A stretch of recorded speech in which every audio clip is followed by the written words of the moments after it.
আনুমানিক 50 বছর আগের ঘটনা। বিলকিস বেগম এর ছোট ছেলে, বয়স আনুমানিক তার 4-5 বছর হবে। তার সাথে একদিন হঠাৎ একটি অপরিচিত বাচ্চা ছেলে খেলতে এলো।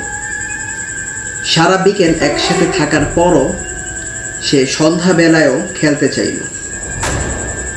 সেই সময়টা ছিল বিলকিস বেগম এর ছেলের পড়তে বসার সময়। অপরিচিত ছেলেটি পড়ার সময়ও বিরক্ত করছিল, তাই সে বাধ্য হয়ে মাকে ডাকল। বিলকিস বেগম এসে ছেলেটিকে বললেন বাড়ি ফিরে যেতে, কিন্তু ছেলেটি যেতে চাইছিল না। একসময় একরকম জোর করেই তাকে বাড়ি পাঠাতে চাইলেন এবং দরজা পর্যন্ত এগিয়ে দিলেন। যাবার সময় ছেলেটি বাড়ির পেছন দিকে হেঁটে গেল, কেমন অদ্ভুতভাবে হাসল আর হাতের ইশারায় বিলকিস বেগমকে ডাকল।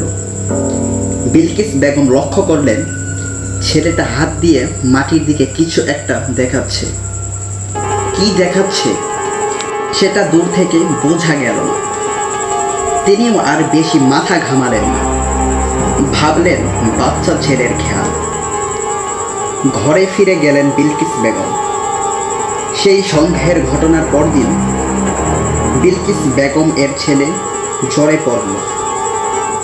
কয়েকদিন কঠিন জ্বরে ভুগল ছেলেটা। অবশেষে সে মারা গেল। পুত্র শোকে বিহ্বল হয়ে কয়েকটা দিন কেটে গেল। আস্তে আস্তে যখন স্বাভাবিক চেতনা ফিরতে শুরু করলো, হঠাৎই মনে এলো সেই অপরিচিত ছেলেটির কথা, তার অদ্ভুত আচরণগুলোর কথা। এভাবেই এক সময় মনে পড়ল মাটির দিকে ইশারা করার কথাও। কি দেখাতে চেয়েছিল ছেলেটা? সেদিনের আগে অথবা পরে আর তো কখনোই দেখা যায়নি তাকে। কে ছিল সে? কোথা থেকে এলো? এর আসার সাথে এই মৃত্যুর কোনো যোগ আছে কি? কৌতূহলবশত তিনি বাড়ির পেছন দিকে গেলেন সেই জায়গাটা দেখার জন্য। গিয়ে দেখলেন ছোট্ট বেসাধের একটি গভীর গর্ত, যা আগে কখনোই ছিল না। সেখানে সেই অচেনা ছেলেটির খোঁজ করেও তাকে আর পাওয়া যায়নি কোনোদিন।